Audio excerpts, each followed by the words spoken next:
ท่านผู้ฟังกำลังให้เกียรติรับฟังสถานีวิทยุเจียงใหม่มหานคร FM 107.25 เมกะเฮิรตซ์อันดับต่อจากนี้ไปเจิญอู้จ๋ากำเมืองกับดีเจคำเพชรเจ้า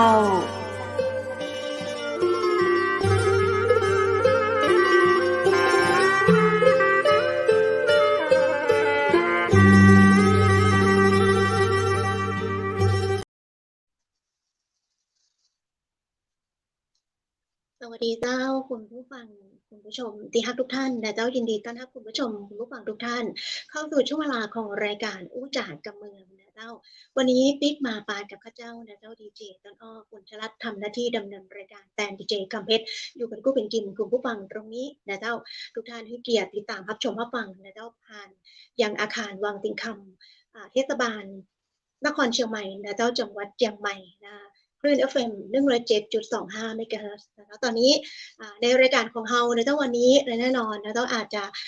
ได้พบปะนะเจ้ากับแขก VIP แขกรับเชิญของเรานะเจ้าผู้ทรงคุณวุฒินะเจ้าที่เราได้เชิญท่านมานะเจ้าและท่านก็มีความรู้นะเจ้าในเรื่องของสมุนไพรนะเจ้าและก็แฮมหลายเรื่องนะเจ้าที่เรายังบ่ทราบกันนะวันนี้ทั้งทีมงานเรานะเจ้าเชียงใหม่มหานครแล้วต่างคุณผู้ชมคุณผู้ฟังนะเจ้าก็จะได้รับฟังรับชมไปพร้อมๆกันนะเจ้าวันนี้เรามีแขก VIP ของเรานะเจ้าได้รับเกียรติมาจากต่างแพทย์แผนไทยนะเจ้าและเภสัชกรรมบัญชาสุวรรณธาดานะเจ้าในชื่อของเปิ้ลน้องอุจิชื่อเพราะนะเจ้ามาไกลนะเจ้าและท่านก็มารอแล้วนะคะคือตำแหน่งของเปิ้ลเนี่ยนะแต่เจ้าเปิ้ลมีความสามารถนะเจ้าท่านผู้ชมท่านผู้ฟังมาว่าท่านจะเป็นที่ปรึกษานะเจ้าการปลูกและการวิจัยเกี่ยวกับพืชกัญชากัญชงหลายที่ตัวนะเจ้าและที่สำคัญมหาวิทยาลัยราชภัฏนครราชสีมานะเจ้าท่านก็ได้ไปเป็นที่ปรึกษานะเจ้าทางด้านการปลูกการวิจัยต่างๆแล้วซึ่งถือเป็นเรื่องดีนะเจ้าในกระแสสถานการณ์ที่นะเจ้าซึ่งกำลังเป็นกระแสกันเลยนะเจ้าในเรื่องของพืชกัญชากัญชงในไทยเนาะนอกจากนี้นะเจ้าท่านยังเป็นคณะทำงานศึกษาแก้ไขปัญหาการขออนุญาตและดำเนินการนะเจ้าเกี่ยวกับเรื่องของพืชกัญชงกัญชานะเจ้าสภาผู้แทนราษฎรเนาะและแน่นอนนะเจ้าหัวข้อวันนี้นะเจ้าเราก็จะมีหัวข้อที่พิเศษนะเจ้าเกี่ยวกับเรื่องพืชสมุนไพรมาฝากคุณผู้ชมผู้ฟังมาอู้มาจ๋านะเจ้าเพื่อท่านมาเล่าให้เราฟังนะเจ้าว่าเป็นที่ไปที่มาอย่างไรนะเจ้าวันนี้เราจะปากันท่านนะเจ้าในหัวข้อนวัตกรรมสมุนไพรผู้วัย40 บวกไผ่มาถึง40ก็ฟังได้นะเจ้าไผ่เลย40 บวกก็ฟังได้นะเจ้าวันนี้และก็ขอบพระคุณอย่างสูงและยินดีต้อนรับนะเจ้าตอนนี้ท่านอยู่ในรายการร่วมกับเราแล้วนะเจ้ากราบเรียนเชิญท่านแพทย์แผนไทยและเภสัชกรรมบัญชาสุวรรณธาดาพร้อมกับดีเจวุฒินะเจ้าโปรดิวเซอร์หนุ่มหล่อของเราสวัสดีเจ้าสวัสดีเจ้าคุณหมอสวัสดีเจ้าขออนุญาตครับผมสวัสดีดีเจทั้งสองท่านครับผม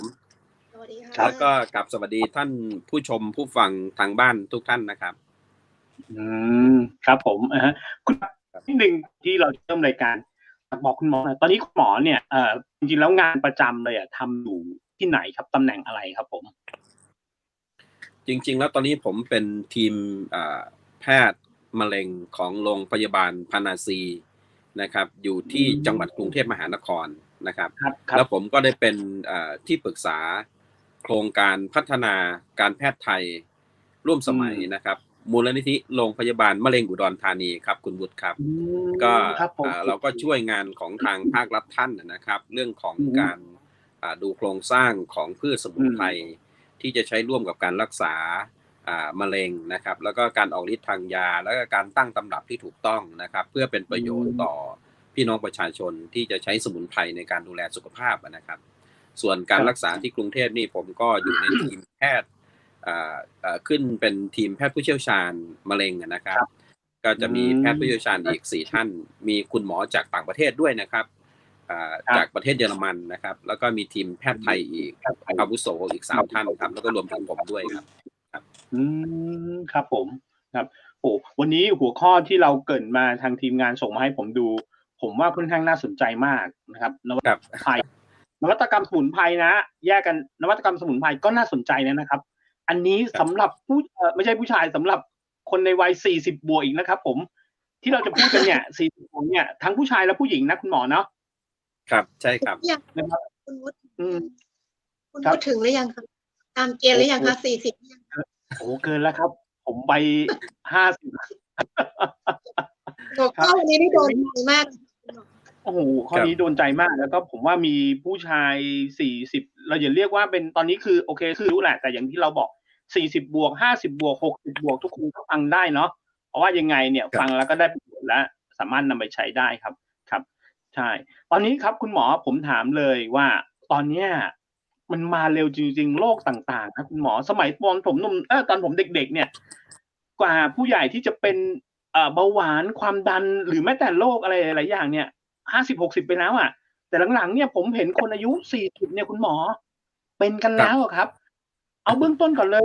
คนวัย40เนี่ยต้องระวังอะไรก่อนครับแล้วควรตรวจเช็คอะไรดีครับคุณหมอครับเบื้องต้นขอนำเรียนท่านพี่น้องประชาชนที่รับชมรับฟังให้ทราบก่อนนะครับว่าเหตุปัจจัยของการเจ็บป่วยทั้งหลายของคนเนี่ยมันทางโบราณเนี่ยเขาจัดเป็นคน3วัยครับคุณบุตรครับก็คือปฐมวัยนะครับก็คือวัยแรกเกิดถึง16ปีนะครับทางคัมภีร์แพทย์แผนไทยได้ระบุเอาไว้เรียกว่าปฐมวัยนะครับแล้วก็ตั้งแต่หลัง16ปีถึง32ปีเนี่ยท่านเรียกว่ามัชชิมวัยแล้วก็หลัง32ปีขึ้นไปเนี่ยท่านเรียกว่าปัจฉิมวัยผมจึงโฟกัสไปที่วัย40บวกนะครับก็คือมันมีเหตุผลของการเจ็บป่วยอยู่แต่ทั้งนี้นี่เรามีความเชื่อว่าอะไรที่มันมีเหตุมันต้องมีต้นเหตุใช่ไหมครับเราต้องเข้าไปค้นหาต้นเหตุให้เจอมันเกิดภาวะการเจ็บป่วยได้ฉันใดนั่นก็หมายความว่าเราสามารถป้องกันไม่ให้เกิดเจ็บป่วยได้ฉันนั้นเช่นกันอันนี้คือทฤษฎีมันบอกอยู่แล้วนะครับว่ามันมีสิ่งที่ตรงกันข้ามฉะนั้นเนี่ยทุกท่านที่ฟังอยู่เนี่ยเบื้องต้นผมว่าอย่าเพิ่งไปกังวลนะครับว่าตัวเองอายุ40บวกแล้วจะต้องเจ็บป่วยมันไม่เสมอไปหรอกครับบางครั้งคนในปฐมวัยที่ผมเรียนให้ทราบหรือคนในมัชชิมวัยก็เจ็บป่วยได้เหตุผลมันมาเกิดแต่การเหตุของการเจ็บป่วยอีกหลากหลายหลักๆเลยเนี่ยเขาถือเรื่องการกินเนี่ยนะครับกินมากไปกินน้อยไปนะครับกินเนื้อผู้อื่นกินไม่ตรงเวลาอย่างเงี้ยนะครับกินของบูดของเน่ารวมไปถึงการพักผ่อนที่ไม่เพียงพอการทำงานหนักเกินนะฮะแล้วก็การต้องที่ร้อนเกินต้องที่เย็นเกินอันนี้ในทางแพทย์แผนโบราณท่านได้ระบุชัดเจนนะครับแต่ทั้งนี้เนี่ยมันปัจจัยส่งเสริมเนี่ยมันมาจากสภาวะของโลกใบนี้ที่มันเปลี่ยนไปอย่างกระทันผมใช้คำว่ากระทันหันเลยเพราะว่าความเจริญมันเร็วมากครับพอความเจริญเร็วมากเทคโนโลยีหลายอย่างก็เข้ามามีบทบาทกับสุขภาพชีวิตมนุษย์ใช่ไหมครับลดทอนไปเรื่อยๆจนเกิดสิ่งเร้าที่เป็นปัจจัยลบกับร่างกายของคนเราตรงนี้แหละครับที่เรียกว่าเป็นเหตุก่อเกิดไม่ว่าจะเป็นเกิดอนุมูลอิสระนะฮะเกิดจากพิษต่างๆของการสูดดมสิ่งแวดล้อมที่ไม่ดีนะฮะการรับประทานอาหารที่ปนเปื้อนเหล่านี้ครับเป็นที่มาที่ไปทั้งสิ้นถามว่าแล้วพอเรารู้หลักอย่างนี้แล้วเราจะทำอย่างไรเราจะนั่งรอความหวังเพื่อให้ตัวเองป่วยอย่างนั้นหรือใช่ไหมครับเราต้องลุกขึ้นมาครับทุกท่านครับลุกขึ้นมาดูแลสุขภาพตัวเองป้องกัน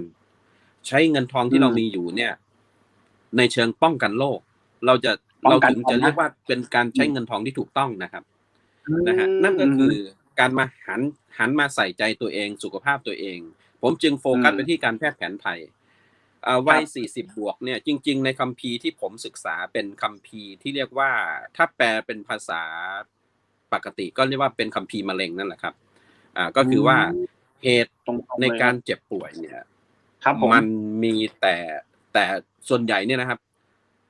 วัยหนึ่งคือหลัง40บวกให้พึงระวังนะครับเหตุผลเพราะว่าคน40บวกเนี่ยถูกสะสมผลึกโรคภาษาโบราณเรียกว่าผลึกโรคนะครับหรืออีกในหนึ่งก็คือการอักเสบซ้ำซ้อนอักเสบสะสมมาเรื่อยๆนะครับเป็นโรคกลุ่ม NCD ที่ต่อเนื่องมาแล้วสุดท้ายอายุ40บวกมักเจ็บป่วยนะครับเซลล์เปลี่ยนแปลงไปในทางที่ไม่ดีสุดท้ายกลายเป็นมะเร็งอันเนี้ยเราเลยมองว่าเราจะเผยแพร่อย่างไรให้คนรู้จักวันนี้เราก็จะเลยยกตัวอย่างให้เห็นว่ามันมีกลุ่มพืชสมุนไพรนะฮะกลุ่มพืชสมุนไพรตัวนี้เชื่อมโยงกับกัญชาด้วยนะครับคือหนึ่งแหละกัญชาแน่นอนแต่อย่างที่ผมเคยเรียนให้คุณวุฒิกับพี่น้องประชาชนทราบในเบื้องที่ผ่านมาที่ผมมาพูดเนี่ยว่ากัญชาเป็นพืชที่ดีเป็นพืชที่มีสารไฟโตเคมีคอลเยอะมากอยู่ในระดับ500กว่าชนิดเนี่ยนะครับ แต่กัญชาก็ยังไม่ใช่พระเอกทีเดียวใช่ไหมครับครับดังนั้นเนี่ยตัวพืชสมุนไพรอื่นๆวันนี้เราจึงจะมาพูดสองพาร์ทกันคือ1เรื่องของกัญชา2เรื่องของพืชอื่นๆที่มาเสริมฤทธิ์กัญชาแล้วก็ผสมผสานกับการใช้นวัตกรรมแห่งสมุนไพรเข้ามาดูแลเยียวยาสุขภาวะของคนที่อายุ40บวกคือหัวข้อของวันนี้ครับครับผมครับก็อย่างนี้นะครับเดี๋ยวผมแคปกลับไปนิดนึงอย่างนี้อันนี้คุณต้นอ้อนะครับผมคุณต้นอ้อเราคุยกับคุณหมอมาหลายครั้งแล้วคุณหมอจะย้ำอยู่เสมอว่าคือนอกจากกัญชาแล้วเนี่ยกัญชาอาจจะเป็นแม่ทัพถ้าเราคิดถึงในร่างกายเราที่ต้องไปต่อสู้กับโรคหรือศัตรูอะไรนะครับกัญชาจะเป็นแม่แต่กัญชาจะไม่สามารถสู้รบได้คนเดียวนะคุณต้นอ้ออันนี้ต้องฟังไว้ก่อนนะครับแล้วก็คือมีสมุนไพรอันอื่นเนี่ยเป็นลูกทัพที่ไปช่วยด้วยนะครับอันนี้ยังถูกต้องอยู่ใช่ไหมครับคุณหมอครับถูกต้องครับคุณวุฒิแสดงว่าคุณวุฒินี่ข้อมูลดีขึ้นเรื่อยๆอันนี้ยอดเยี่ยมเลยฟังคุณหมอจำตลอดจำทุกอย่างเลยครับผมแล้วก็ได้ทีนี้มันเลยเกี่ยวเนื่องด้วยครับผมอะไรครับมันก็เลยเกี่ยวเนื่องกับช่วงอายุของคนโดยส่วนใหญ่คนมักเจ็บป่วยด้วยอาการโรคกลุ่ม NCD ยกตัวอย่างนะฮะ NCD แล้วลุกลามไปถึงโรคร้ายแรงเนี่ยในส่วนใหญ่ประมาณสักอายุ40อัพขึ้นไปเราเลยโฟกัสมาในวัยนี้ครับนะฮะทีนี้ในทางการแพทย์แผนไทยเนี่ยมันมีศาสตร์หนึ่งที่คัมภีร์โบราณได้ระบุใช้มาอยู่ตลอดคือการปรับสมดุลธาตุในแต่ละปีจริงๆผมถือว่าเป็นคัมภีร์ที่ละเอียดอ่อนแล้วก็เป็นคัมภีร์ที่มีศิลปะสูงมากนะครับของคัมภีร์การแพทย์แผนไทยไทยโบราณเนี่ยท่านจะให้รับประทานยาเพื่อปรับสมดุลตัวเองเพียงปีละ1ครั้งแล้วหลังนั้นภายใน12เดือนคุณไม่ป่วยเลยอันนี้เป็นเรื่องจริงนะครับตัวผมเองก็ใช้อยู่ใช่ครับตรงนี้ผมถึงบอกว่าอยากจะเผยแพร่ให้พี่น้องประชาชนได้รับทราบให้ท่านที่เป็นแพทย์แผนไทยที่ฟังรายการหรือชมรายการอยู่ท่านจะทราบเลยเขามีกลุ่มยาที่เรียกว่ายาปรับเป็นการปรับสมดุลธาตุนะครับตัวตำรับยาเขาชื่อยาเบญจกูลประกอบไปด้วยพืชอยู่5ชนิดเนี่ยนะครับในพืช5ชนิดเนี่ยผมจะยกตัวอย่างให้เห็นว่าเขามีสารไฟโตนิวเทรียนต์กลุ่มไหนที่มันสามารถออกฤทธิ์ต้านการอักเสบในร่างกายนะฮะต้านอนุมูลอิสระอย่างเงี้ยมันจะเห็นเลยว่าชัดเจนว่าใน1ปีหรือ12เดือนที่ผ่านมาของร่างกายเราเนี่ยเราไปรับพิษอะไรมาบ้างเราไปมีความเครียดอะไรที่สะสมในภาวะของจิตใจบ้างนะครับจนสะท้อนไปถึงเรื่องของชั้นเซลล์ต่างๆในร่างกายเราเนี่ยนะครับจนเกิดการอักเสบยาวนานจนป่วยได้จริงๆนะครับอันเนี้ยสำคัญเลยโดยที่โบราณเขาทำแบบนี้ครับคุณวุฒิครับเขาจะไปถือฤดูการเปลี่ยนศพภาษาโบราณเรียกว่าเปลี่ยนศพนะครับก็คือในเดือนเมษายน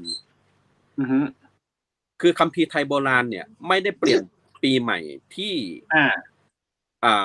วันที่1มกรานะครับแต่เขาเปลี่ยนปีใหม่ที่วันที่13เมษายนก็คือวันสงกรานต์แต่ถ้าเป็นคัมภีร์จีนเขาก็จะเปลี่ยนเอาตาม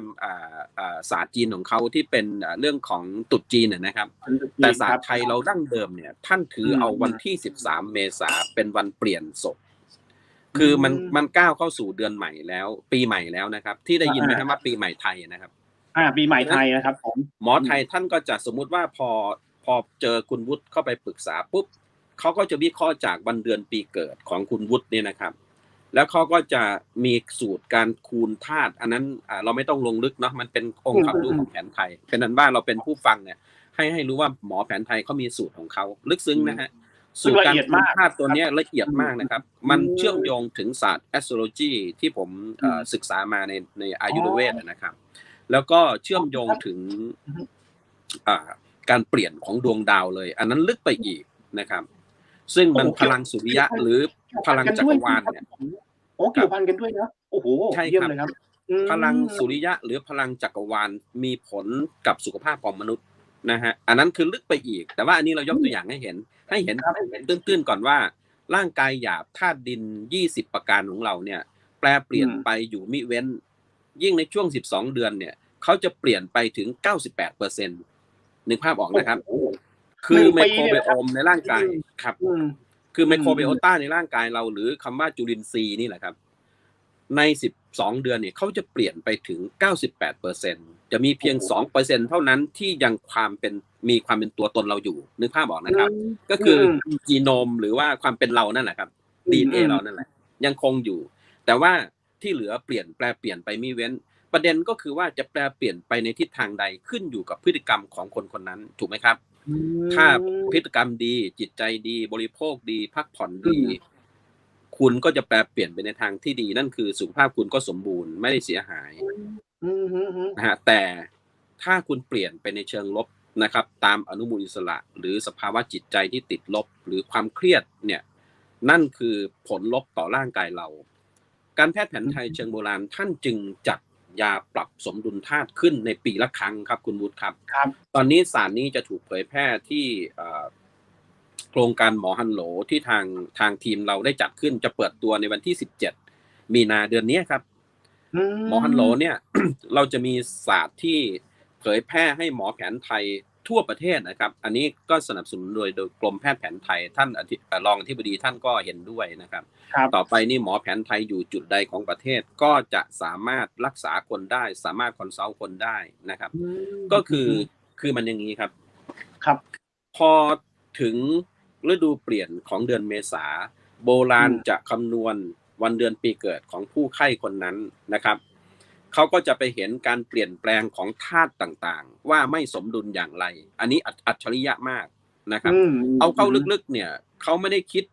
คำนวณจากวันเกิดที่เป็นปฏิทินปกตินะครับเขาคำนวณไปถึงวันที่จุติอยู่ในครรภ์มารดาเลยโอ้ก็คือ9 เดือนอันนี้คือศาสตร์การแพทย์แผนไทยใช่ครับอันนี้ผมอยากเผยแพร่ให้พี่น้องประชาชนทราบว่าการแพทย์แผนไทยการแพทย์ประจำชาติของเรานั้นเป็นการแพทย์ที่ทรงคุณค่าแล้วก็ลึกซึ้งเรื่องศิลปะการรักษาขอให้ทุกท่านอย่าได้มองข้ามนะครับอย่างน้อยยืนยันได้ว่าเป็นการแพทย์ที่อยู่คู่แผ่นดินสยามของเรามาตั้งแต่โบราณนะครับสมัยก่อนเราก็ไม่เคยมีวิทยาศาสตร์เข้ามาใช่ไหมครับประเทศเราก็ผ่านร้อนผ่านหนาวมาได้ไม่ว่าจะเป็นโรคร้ายต่างๆที่ผ่านมาในอดีตเนี่ยก็ผ่านได้ฉะนั้นเนี่ยการแพทย์แผนไทยขอให้ทุกท่านมองเห็นคุณค่านะครับแล้วก็เลือกที่จะใช้และที่สำคัญกว่านั้นเนี่ยมันถูกพัฒนาขึ้นมาเป็นนวัตกรรมเหมือนที่ผมเรียนให้คุณวุฒิทราบเมื่อกี้แล้วนะฮะหมอแผนไทยท่านก็จะตั้งยาเลยว่าคุณวุฒิพอเปลี่ยนเดือนเมษาพอผ่านการคำนวณคูณธาตุของคุณวุฒิแล้วธาตุใดแปรเปลี่ยนกำเริบหย่อนพิการท่านจะรู้เลยครับท่านก็จะไปปรับยา5ตัวที่ยาอยู่ในเบญจกูลที่ผมพูดถึงจะประกอบด้วยพืช5ชนิดอยากรู้ไหมครับครับอยากรู้เลยครับเบญจกูลนะครับใช้คำว่ายาเบญจกูลพืช5ชนิดครับผมครับแต่ยา5ชนิดนี้ไม่ได้ใช้ในส่วนที่เท่ากันทั้งหมดจะใช้ตามกระบวนของแพทย์อันนั้นเราก็แล้วแต่ท่านนะครับท่านจะดูว่าแต่ละบุคคลนี่คือเหตุของที่มาที่ไปว่าทำไมการแพทย์แผนไทยเขาใช้ยาตำรับเดียวกับคนหนึ่งเขาต้องยัดยาก็เรียกว่ายัดให้ยาให้ชอบกับโรคแบบหนึ่งใช้อีกคนหนึ่งปรุงยาอีกแบบหนึ่งแต่อยู่ในกลุ่มเดียวกันนะครับอันนี้คือความเป็นศิลปะในการรักษาโรคนะครับผมพยายามชี้ให้เห็นว่ามันมีประโยชน์นะครับทีนี้ก็จะมีตัวยาที่ชื่อดีปรีเคยได้ยินไหมครับผลของดีปรีซึ่งเป็นพืชที่อยู่ส่วนใหญ่อยู่ที่ภาคใต้นะครับครับมีดีปรีมีชาพลูรู้จักต้นชาพลูไหมครับต้นชาพลูครับผมชะในทางภาษาโบราณแปลว่าเหมือนนะครับครับผมตัวนี้ชะพลูก็แปลว่าเหมือนพลูคือพืชชนิดนี้ใบของเขาเหมือนพลูนะครับครับชออาชะนี่นะครับผมคุณหมอครับชออาชะนะครับใช่แล้วก็มีตัวหนึ่งชื่อเถาสะค้านมันเป็นชื่อพืชไทยนะครับที่มีให้นิทานยาครับแล้วก็อีกตัวหนึ่งชื่อเจตมูลเพลิงแดงซึ่งตัวนี้เป็นพืชฤทธิ์ร้อนนะครับแล้วก็อีกตัวหนึ่งคือเง่าขิงแห้ง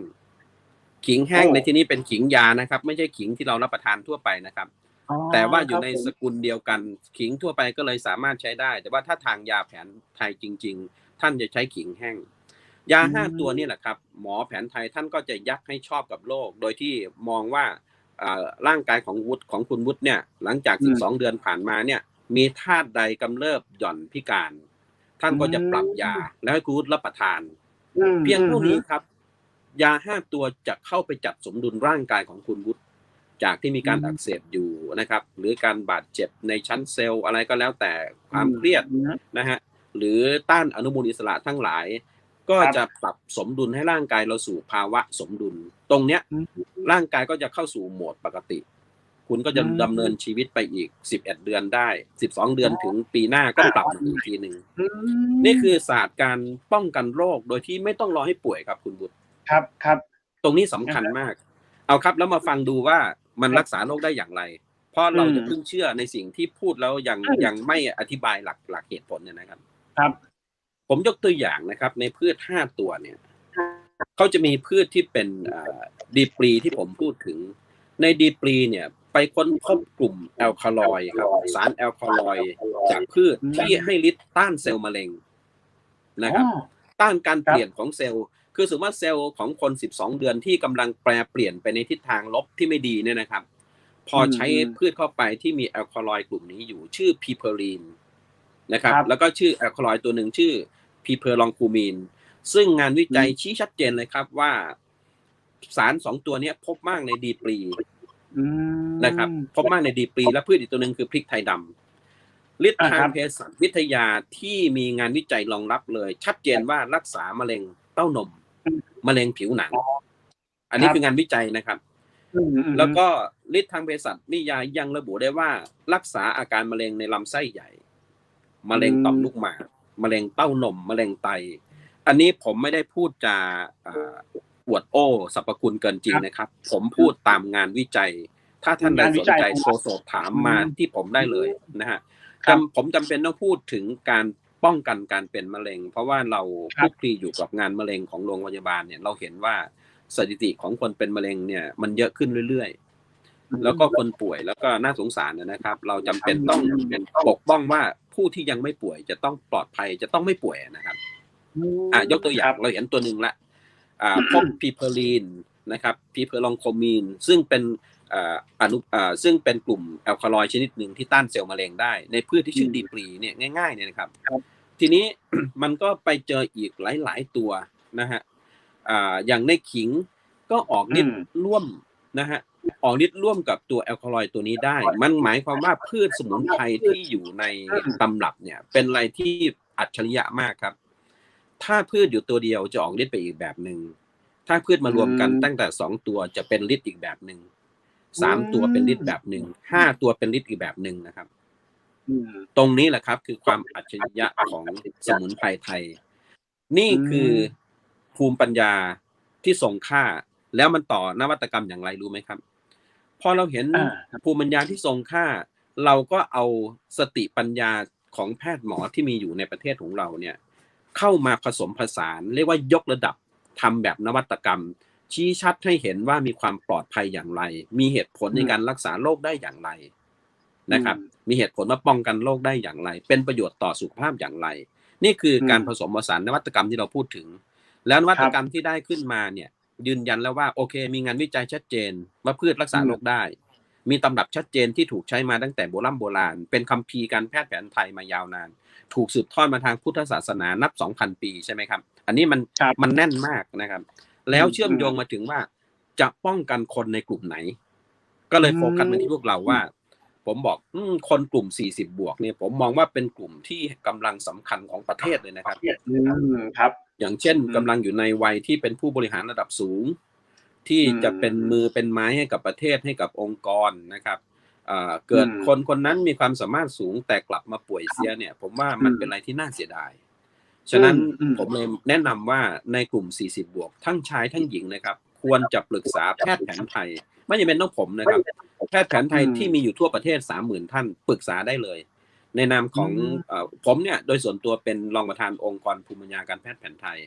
ผมจะพยายามชี้แนะให้พี่น้องประชาชนปรึกษาแพทย์แผนไทย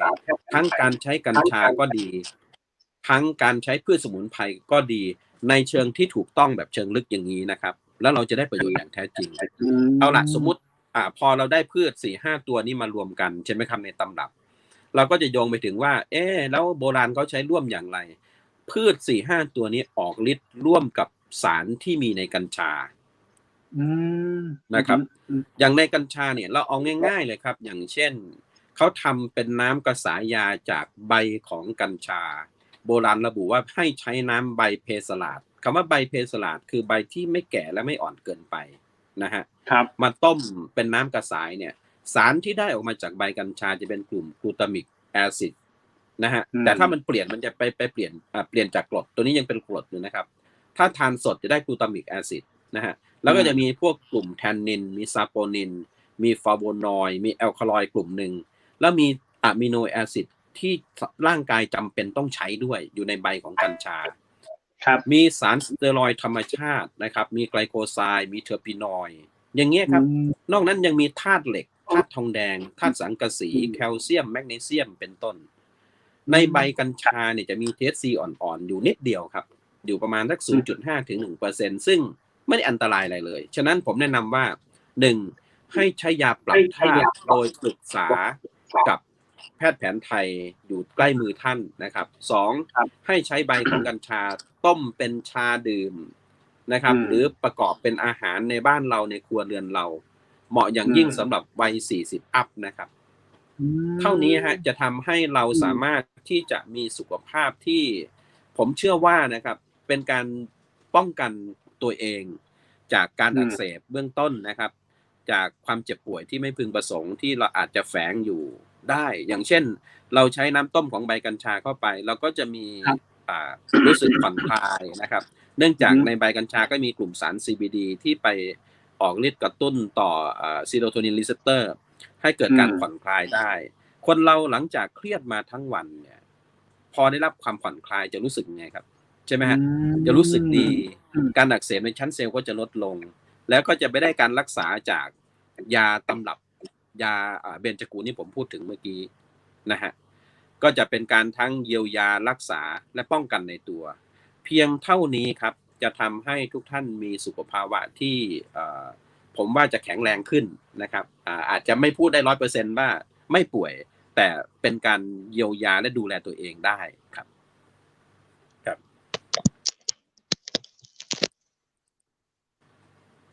ได้ยินผมไหมครับ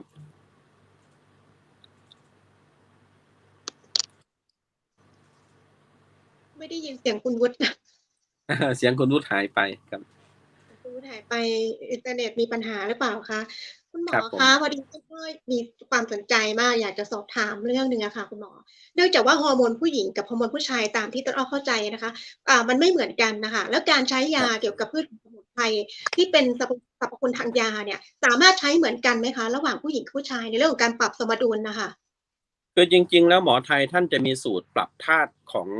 ผู้หญิงกับผู้ชายแต่ว่ายาในกลุ่มเดียวกันนะครับท่านจะมีการใช้สัดส่วนของยาที่แตกต่าง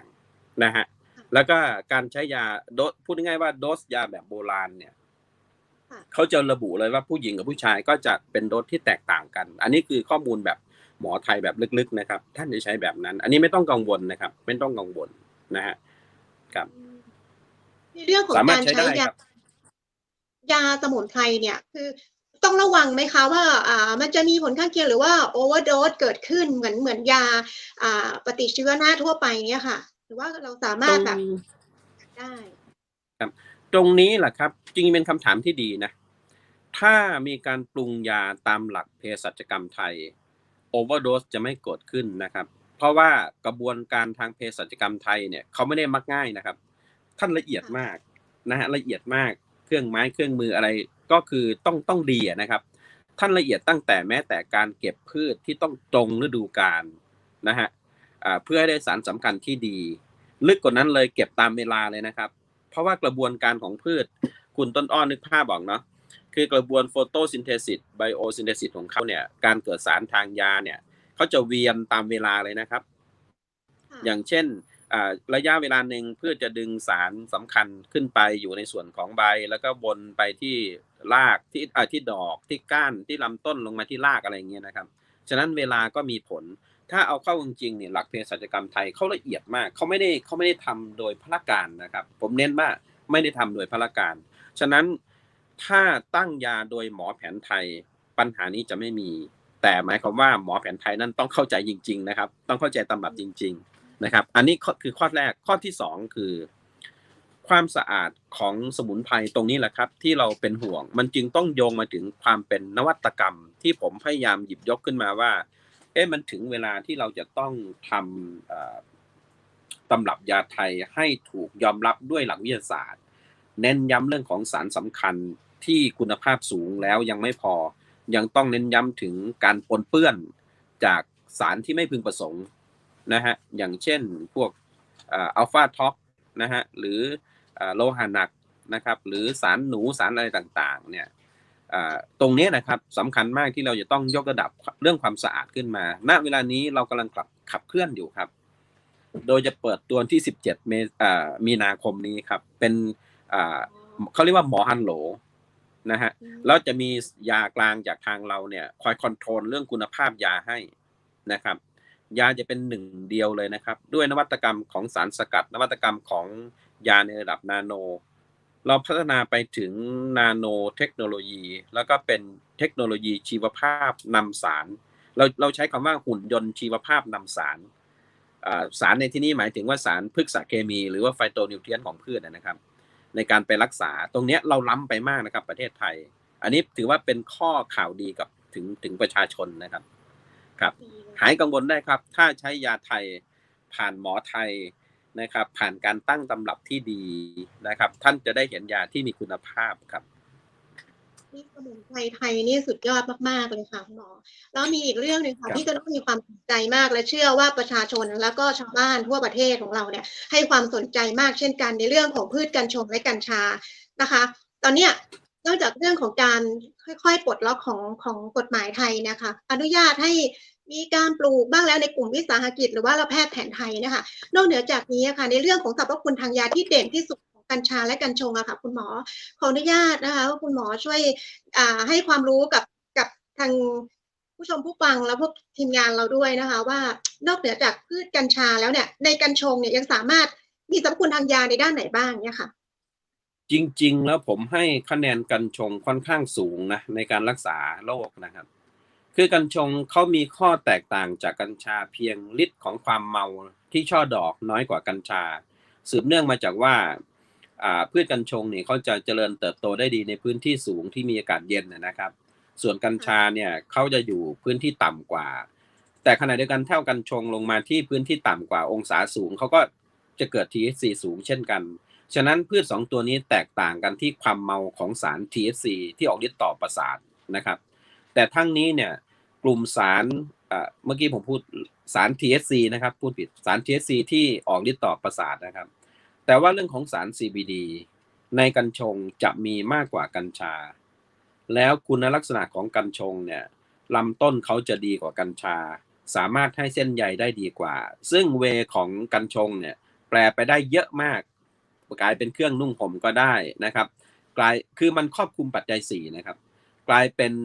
วัสดุก่อสร้างที่เกี่ยวกับบ้านก็ได้กลายเป็นวัสดุที่ใช้ในรถยนต์แบรนด์ดังในระดับ Mercedes-Benz เลยตั้งแต่ระดับ E-Class ขึ้นไปอุปกรณ์ภายในของเขาเนี่ยทำจากกัญชงนะครับเขาทำมานานแล้วด้วยเหตุผลก็คือเป็นเส้นใยไฟเบอร์ที่เหนียวและมีความทนทานดีมากเขาสามารถที่จะเวลาที่มีการกระแทกอะไรเนี่ยเขาก็จะให้ตัวได้โดยที่ไม่ไปทิ่มแทงผู้โดยสารนะครับแล้วก็กัญชงยังพัฒนาไปถึงทำเสื้อเกราะกันกระสุนได้ด้วยตอนนี้ล้ำไปถึงชิ้นส่วนของยานยนต์ทางอากาศแล้วนะครับโอ้แล้วครับในชิ้นส่วนของเครื่องบินเลยอันนั้นคือกัญชงแต่ทั้งนี้เนี่ย คุณสมบัติทางยาของกัญชงไม่ได้ด้อยกว่ากัญชาหรอกครับครับแตกต่างก็ตรงที่ว่าเขามีสารเมาที่น้อยกว่าเท่านั้นเองนะฮะฉะนั้นการปลูกกัญชงก็เป็นประโยชน์หนึ่งในทางยาจริงๆโบราณเนี่ยในการใช้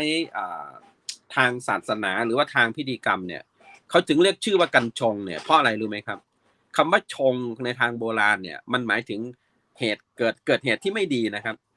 พืชตัวนี้เขาจึงเอาเป็นพืชที่มาบูชาเทพเจ้าเพื่อกันไม่ให้มันเกิดการชงนึกภาพออกใช่ไหมครับจึงเรียกชื่อว่ากัญชงโบราณดั้งเดิมเขาจะมีที่มาที่ไปแบบนี้ครับซึ่งเป็นพืชแห่งเทพนะครับเขารู้ใหม่จริงครับทั้งกัญชงกัญชาเนี่ยคือพืชแห่งเทพเลยนะครับคือกายเนื้อแห่งพระศิวะเจ้าที่หยิบโปรยประทานลงมายังโลกมนุษย์ พื่อรักษาพิษแห่งพญานาคอันนี้มีสตอรี่ลึกมาก ถ้ามีเวลาบรรยายนานๆผมจะเล่าเรื่องนี้ให้คนฟังนะครับโอ้น่าสนใจมากครับโอ้ ครับ เมื่อกี้หลุดไปครับผมหลุดไปเนี่ยพอดีคอมมีปัญหานิดนึงครับคุณหมออย่างนี้คุณหมอพอที่หลุดไปเนี่ยมีคำถามมาคุณต้นอ้อถามอะไรคุณหมอไหมครับเชิญเลยครับผมเชิญเลยครับถามได้เลยครับอ๋ออย่างนี้ครับคุณหมอมีคนถามมาเลยนะครับผมไม่ว่าจะเป็นเนี่ยเบญจกูลนะครับผมสมุนไพรทั้ง5ชนิดนะครับพอฟังปุ๊บเนี่ยคนอายุ40-50เนี่ยมีส่งข้อความมาถามผมฝากถามคุณหมอด้วยว่าพอฟังคุณหมอปุ๊บเนี่ยไม่ว่าจะเป็นดีปีชัพพูเถาสถานขิงแล้วก็อีกอย่างนึงนะครับอย่างเงี้ยเราไปหาทานเองเราไปหาทานเองได้เลยไหมครับหรือว่าให้คุณหมอจัดหรือว่าปรึกษาอะไรกันดีกว่าครับคุณหมอผมแนะนำอย่างนี้นะครับแนะนำอย่างนี้เนื่องจากพืช5ชนิดเนี้ยเป็นพืชที่มีตัวหนึ่งที่เป็นพืชที่ต้องใช้อย่างระมัดระวังคือพืชที่ชื่อว่าเจตมูลเพลิงแดงนะครับเพลิงแดงเจตมูลนะครับใช่ครับตัวนี้เป็นพืชที่ค่อนข้างอันตรายนิดนึงในทางยาเนี่ยอย่าลืมนะครับพืชก็คือยาชนิดหนึ่งนะฮะเขาจัดเป็นพืชที่ค่อนข้างอันตรายฉะนั้นเนี่ยควรจะใช้ผ่านคุณหมอแผนไทยท่านจะแนะนำให้แล้วก็ในสูตรตำรับปรับธาตุเนี่ยท่านก็ไม่ได้ใช้เจตมูลท่านไม่ใช้ตัวยาเบญจกูลทุกส่วนเท่ากันเหมือนตำรับเบญจกูลทั่วไปแต่ท่านเอาเป็นฐานเฉยๆท่านจะต้องไปดูอายุของคนไปดูวันเดือนปีเกิดแล้วจะปรับแต่ละตัวเนี่ยที่แตกต่างกันเน้นสำคัญว่าเฉพาะบุคคลเลยนะครับไม่ได้หมายความว่าสูตรคุณถ้าในคุณวุฒิจะไปใช้กับคุณต้นอ้อไม่ได้ใช่จะไปคุยให้คุณต้นอ้อไม่ได้เพราะว่าเป็นสูตรเฉพาะคุณวุฒิเลย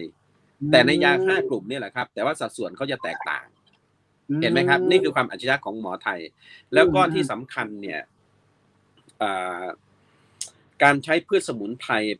ถ้าเป็นตำรับเมื่อใดผมแนะนำครับพึ่งหมอแผนไทยราคาไม่ได้แพงหรอกครับยาไทยเราราคาถูกนะฮะแล้วก็คุณภาพสูงผมว่าเป็นกลุ่มยาเดียวในโลกที่ราคาถูกมากแต่คุณภาพประสิทธิภาพดีมากด้วยซ้ำนะฮะอันนี้คือผมแนะนำว่าพบแพทย์แผนไทยจะดีกว่าครับครับผมครับแล้วก็มีคำถามมาอีกแล้วคุณหมอครับถ้าอย่างนี้แพทย์แผนไทยถ้าสมมติว่าเราสนใจเราอยากที่จะคุยกับแพทย์แผนไทยเนี่ยในโรงพยาบาลปกติเนี่ยมีหน่วยงานนี้ไหมครับหรือว่าเราต้องไปติดต่อหน่วยงานไหนครับคุณหมอครับตอนนี้มีอยู่แทบจะทุกโรงพยาบาลของประเทศนะครับแต่ว่าผมเห็นเสียส่วนใหญ่เนี่ยคนไม่ไปใช้บริการสุดท้ายก็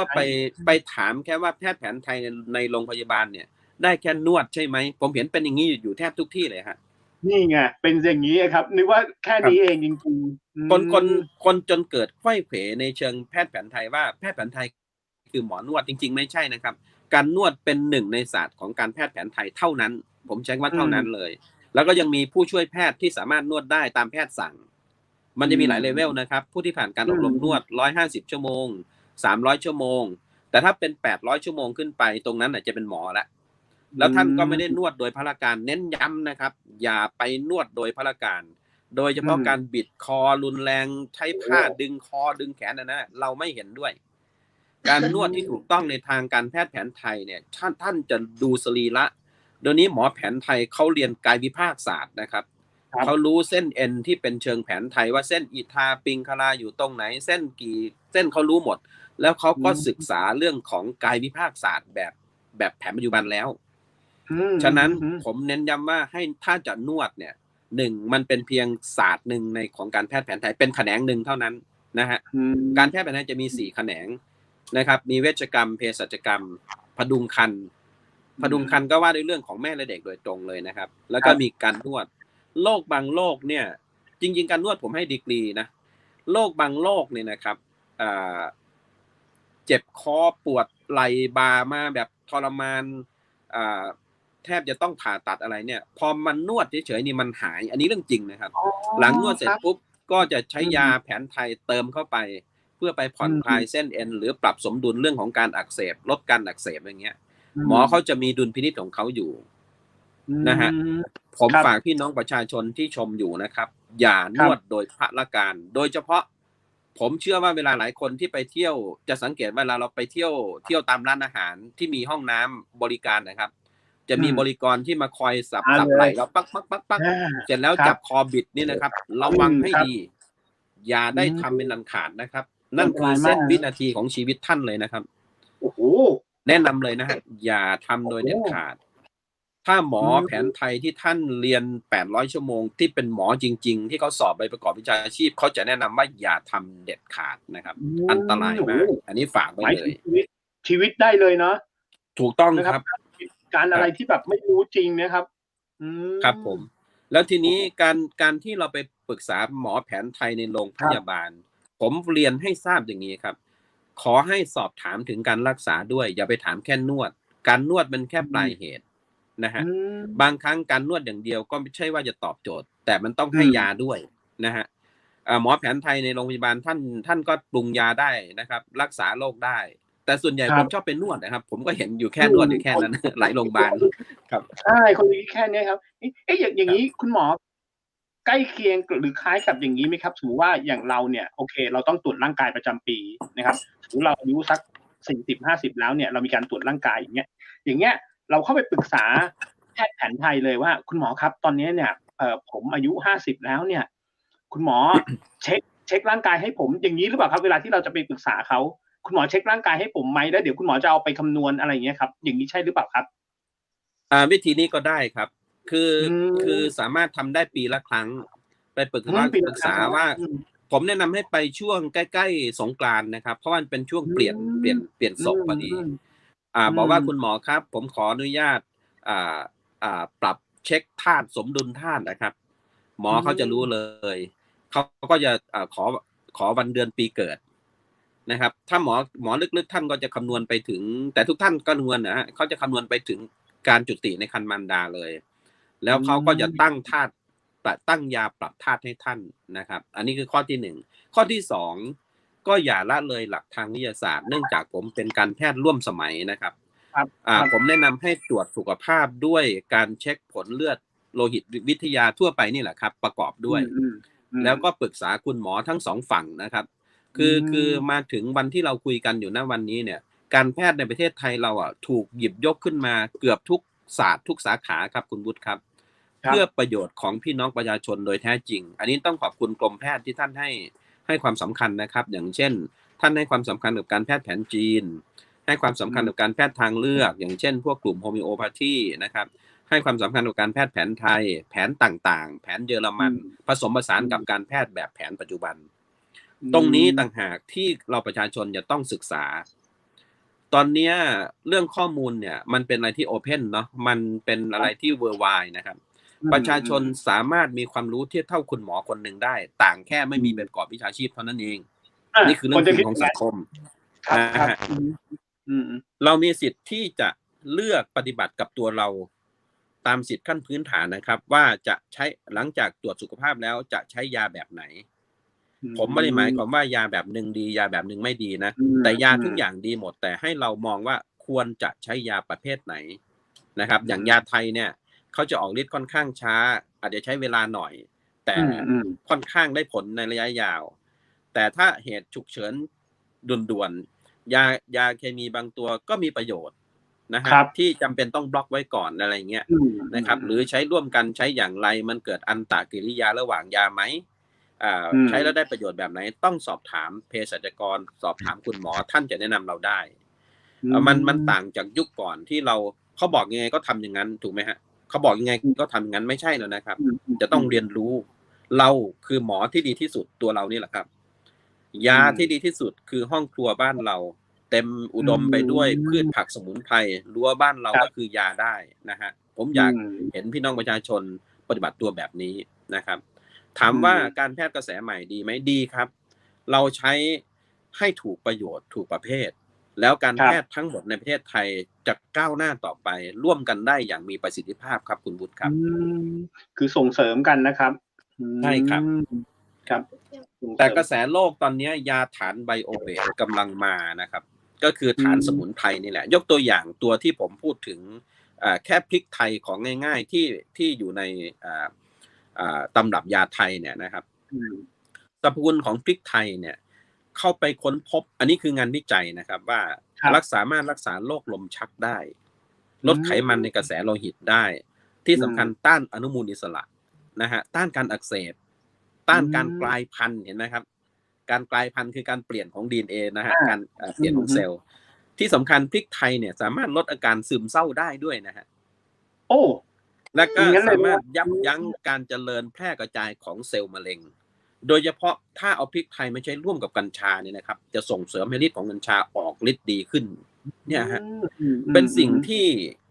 ฝรั่งไม่ได้มีอย่างเราฝรั่งไม่ได้คิดได้อย่างเราผมจึงบอกว่าประเทศไทยเป็นประเทศที่มีจุดแข็งเรามีภูมิศาสตร์ที่ดีใช่ไหมครับเรามี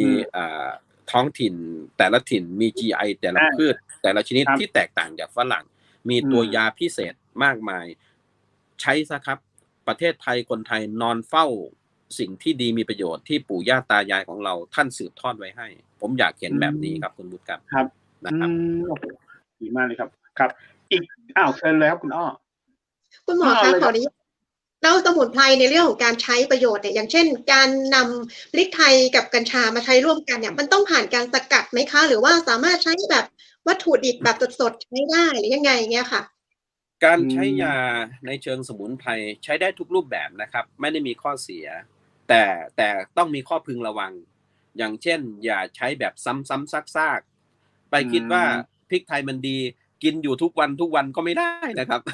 ครับต้องเวียนเปลี่ยนนะครับคืออย่างเช่นสมมุติว่าเราใช้พริกไทยร่วมกับกัญชาสมมุติในเมนูอาหารมื้อหนึ่งเนาะอาจจะมีผัดอะไรก็ได้แล้วมีพริกไทยสดแล้วก็ใส่ใบกัญชาเข้าไปอย่างเงี้ยมันก็เป็นตำรับละเห็นไหมฮะก็สารในกลุ่มของพิเพอรีนพิเพลองโคมีนที่มันอยู่ในพริกไทยเนี่ยก็จะไปเอื้อต่อสาร CBD THC ในกัญชาหรือกลูตามิกแอซิดหรือว่าพวกไบโอฟลาวานอยด์เนี่ยก็จะต้านอนุมูลอิสระส่งเสริมให้ยา2ตัวนี่ออกฤทธิ์ดียิ่งขึ้นนะฮะแต่ถ้ากินทุกวันมาแล้วหลายมื้อกินซ้ำๆซากๆอาจจะป่วยได้เห็นไหมครับฉะนั้นขอให้ยืนอยู่บนทางสายกลางที่พุทธเจ้าสอนเราคือมัชฌิมาปฏิปทาใช้วันนี้พรุ่งนี้เวียนไปตัวอีกหนึ่งอันนี้คือในเชิงของอาหารนะครับเวียนไปเรื่อยๆในให้มีความหลากหลายในการรับประทานอาหารแล้วเราจะได้สุขภาวะที่ดีคือมันเกิดการเปลี่ยนเรื่องของสารต่างๆที่แลกเปลี่ยนกันนะครับก็จะเกิดประโยชน์มากกว่าหรือใช้ในทางรักษาโรคก็สามารถใช้ติดต่อกันได้แต่ให้อยู่ในดุลพินิจของแพทย์ถ้าเราใช้เองให้พึงระวังว่าติดต่อกันอย่าเกิน5วันแล้วควรจะพักสัก2วันโดยเฉพาะกลุ่มสมุนไพรเดี่ยวนะครับใช้ 4-5 วันแล้วก็อาการดีขึ้นก็เปลี่ยนซะหรือแล้วก็ค่อยเว้น 2-3 วันให้เขาดีท็อกทิ้งก่อนส่วนเกินแล้วก็ให้รับประทานใหม่อะไรเงี้ยครับครับอันนี้มีคำถามมาคุณหมอครับคุณหมอครับเบญจกูลทั้ง5อย่างครับสมุนไพรทั้ง5อย่างนะครับผมถ้าสมมติว่าเราไป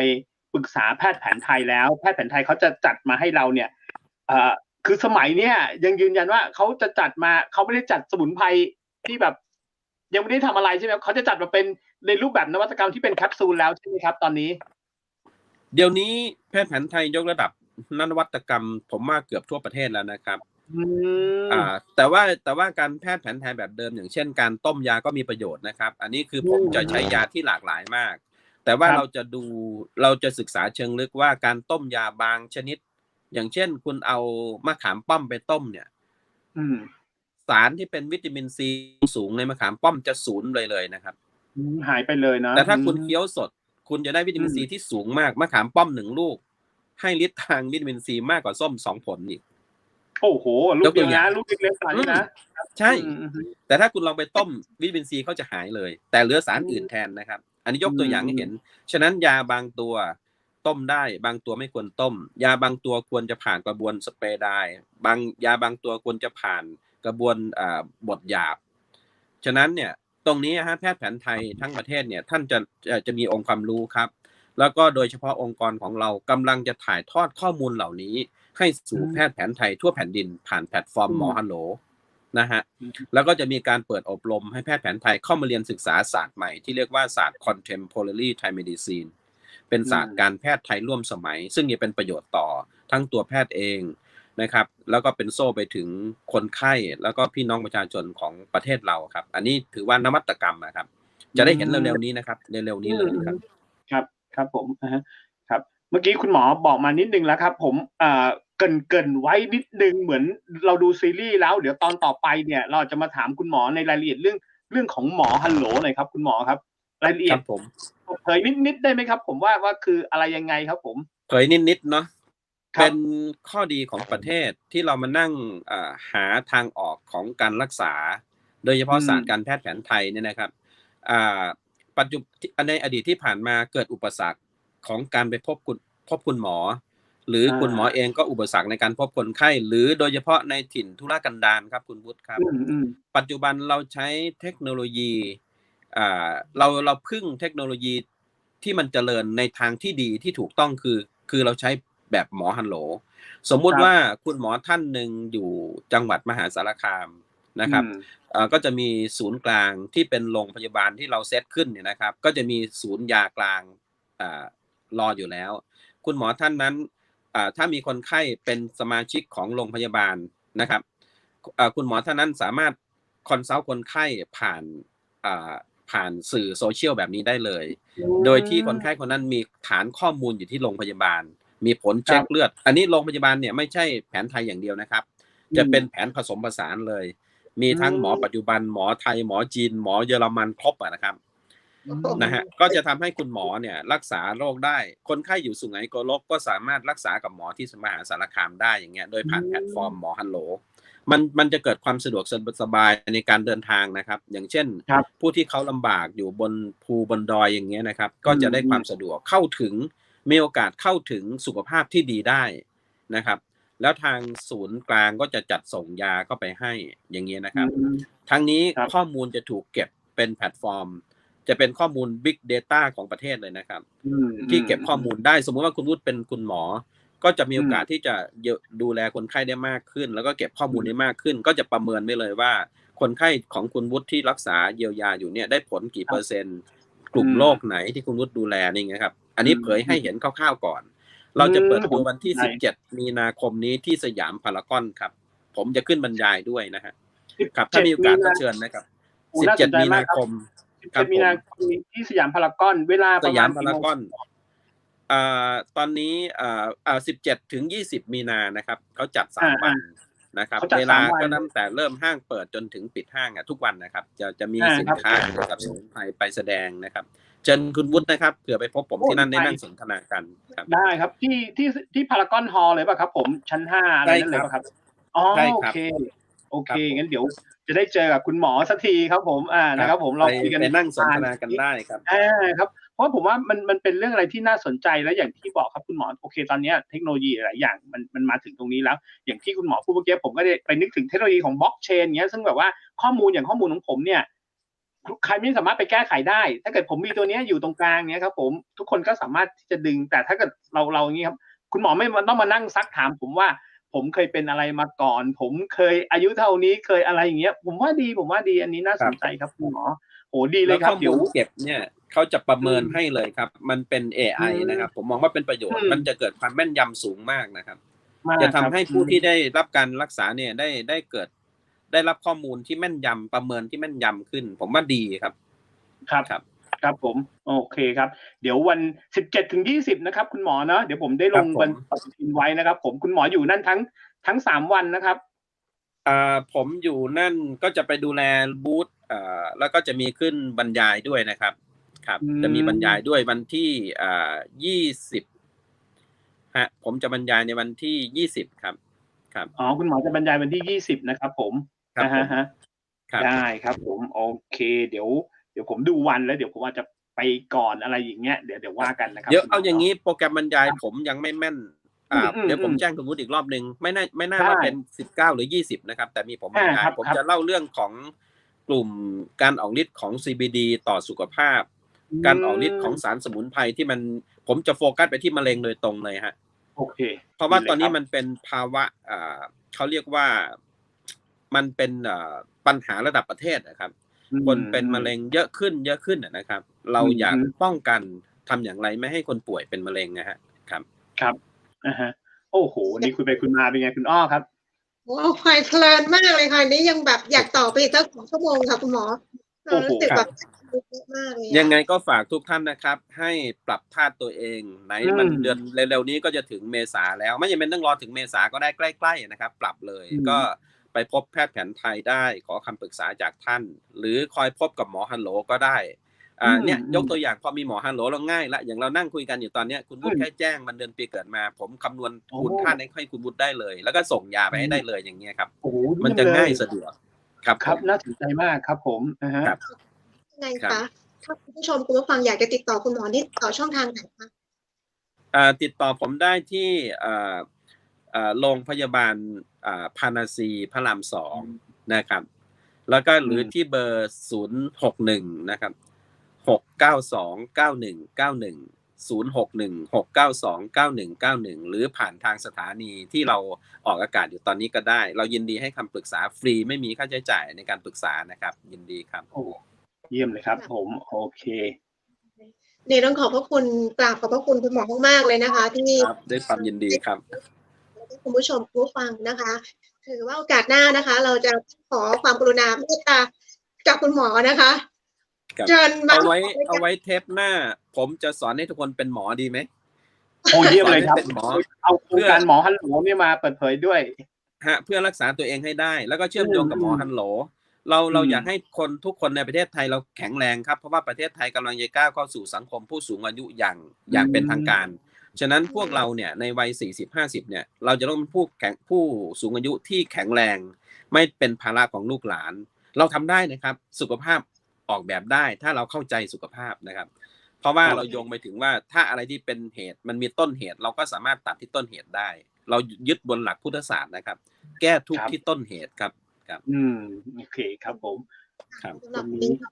ทีมงานเรานะคะก็ต้องขอบพระคุณคุณหมออีกรอบนึงนะคะครับคุณหมอขอบคุณครับขอบคุณครับผมสวัสดีครับโอ้โหเอ็มเสียดายต้องต่ออีกสักชั่วโมงข้อมูลคุณหมอเนี่ยดีมากๆเลยนะครับคุณต้นอ้อทุกเทปเลยนะอย่างที่ผมบอกเป็นข้อมูลที่ไม่เคยทราบมาก่อนนะคะหลายๆเรื่องเป็นก็พริกไทยกัญชาหรือว่าเนี่ยกัญชงในที่คุณหมอยังพูดในที่กัญชงอ่ะสรรพคุณดีมากอ่ะใช่ครับแล้วก็คุณหมอย้ำอยู่เสมอว่าคุณหมอย้ำอยู่เสมอว่าจริงๆแล้วเวลาจะทำอะไรเนี่ยจะสู้รบกับใครเนี่ยอย่าไปสู้เดี่ยวๆต้องไปสู้เป็นกองทัพเช่นคุณหมอบอกว่าให้กัญชาเป็นแม่ทัพแล้วสมุนไพรต่างๆเนี่ยมาเป็นทหารฝ่ายนู้นฝ่ายนี้มันจะทำให้รบสำเร็จครับคุณต้นอ้อผมฝากไว้เลยนะครับผมบางคนเนี่ยเราจัดการเองปรึกษาคุณหมอเลยครับปรึกษาอย่างที่คุณหมอบอกเมื่อกี้หรือโปรเจกต์ใหม่ๆของคุณหมออย่างคุณหมอฮัลโหลเนี่ยน่าสนใจมากนะครับปรึกษาเลยครับเพราะว่าเพื่อร่างกายของเรานะครับผมเพื่อร่างกายของคนรอบข้างนะครับดูแลกันไว้ดีกว่าเนาะเราต้องมุกก่อนนะมุกก่อนแล้วก็เรื่องดีๆสาระดีๆมาฝากคุณผู้ชมฟังนะคะเสียดายคุณวุฒิหมดเวลาซะแล้วนะคะวันนี้ก็ต้องขอบพระคุณสปอนเซอร์ใจดีของเรานะคะแล้วก็ขอบพระคุณคุณผู้ชมผู้ฟังที่ให้เกียรติติดตามรับชมรับฟังนะคะรายการอู้จ๋ากับเมืองนะคะยังคลื่น FM 107.25 สถานีวิทยุเชียงใหม่มหานครและFacebook Live ตอนนี้นะคะแล้วขอบพระคุณสปอนเซอร์ใจดีหลายๆท่านนะคะพระอาจารย์รัตนยาโนพุทธอุทยานสวนบูรณรักธรรมตำบลแม่แรมอำเภอแม่ริมจังหวัดเชียงใหม่มีซิกแซกมานะบอกว่าท่านไหนที่สนใจขออุปกรณ์ฝึกสมาธินะคะคุณวุฒิบอกว่าสามารถติดต่อพิมพ์ชื่อพิมพ์ตัวให้ส่งไปได้ที่เบอร์โทร0980364744ทุกวัน0980364774และขอบพระคุณโรงแรมแม่เสรียงเปิดบริการ24ชั่วโมงนะคะโทรไปได้ที่เบอร์โทร053-621-444 ครับผมครับแล้วก็อย่าลืมนะครับขอบคุณน้ำผึ้งนะครับผมน้ำผึ้งแท้น้ำผึ้งสารวินนะครับมีเบอร์นี้1เบอร์คือ0826166889แล้วคุณต้นอ้อมีอีกเบอร์ไหมครับสำหรับการติดต่อ0983619199ต่อได้วันนี้เรา2คนพิธีกรลาคุณผู้ชมคุณผู้ฟังไปก่อนนะคะสวัสดีค่ะสวัสดีครับ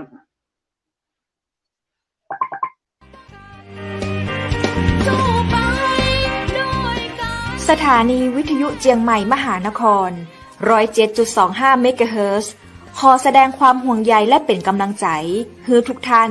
ในช่วงการระบาดของโรคโควิด -19 ในครั้งนี้เพื่อลดความเสี่ยงควรสวมหน้ากากอนามัยทุกครั้ง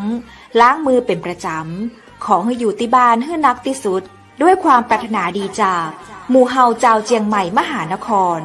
สนับสนุนโดยกาแฟโกแม็กคอฟฟี่และโรงแรมแม่เสรียงเวียงงามโทร 053-621-444 และ 081-595-2883